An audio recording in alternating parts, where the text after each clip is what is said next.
చెప్తారు ఎవరైతే షాబాన్ నెల 15వ తారీఖు ప్రస్తావిస్తూ అల్లాహ్ సుబ్హానహు వ తఆలా 15వ తారీఖు రాత్రి పూట ఎలా చేస్తూ ఉంటాడు, చెబుతూ ఉంటాడు.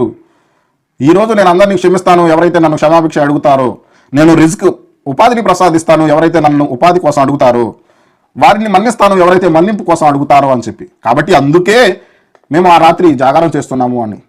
మరి అల్లాహ్ సుబ్హానహు వ తఆలా ప్రతిరోజు రాత్రిపూట 3వ వంతు భాగంలో అంటే సుమారు 3-4 ఆ సమయం నుంచి అజాన్ సమయం దాకా మొదటి ఆకాశం వైపు వస్తాడంట.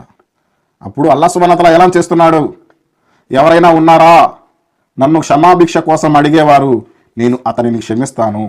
ఎవరైనా ఉన్నారా నన్ను దువా అడిగేవారు, నేను ఆ దువాలను అంగీకరిస్తాను అని.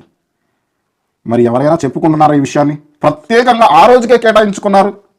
ఒక బలహీనమైనటువంటి కల్పితమైనటువంటి హదీసు ప్రకారం నడుస్తున్నారు. మరి ప్రతిరోజు వచ్చే ఈ యొక్క ప్రామాణిక హదీసు వైపు ఎందుకు నడవటం లేదు? ఈ ప్రతి వారంలో వచ్చేటటువంటి ఈ సోమవారం గురువారం ఎందుకు ఉపవాసం ఉండటం లేదు? ఎవరో నడిపిస్తున్నారు ముస్లిం సమాజాన్ని మార్గభ్రష్టత్వం వైపు, ఎవరో నడిపిస్తున్నారు ముస్లిం సమాజాన్ని కాల్పనిక హదీసుల వైపు, ఎవరో నడిపిస్తున్నారు ముస్లిం సమాజాన్ని బిదాతుల వైపు.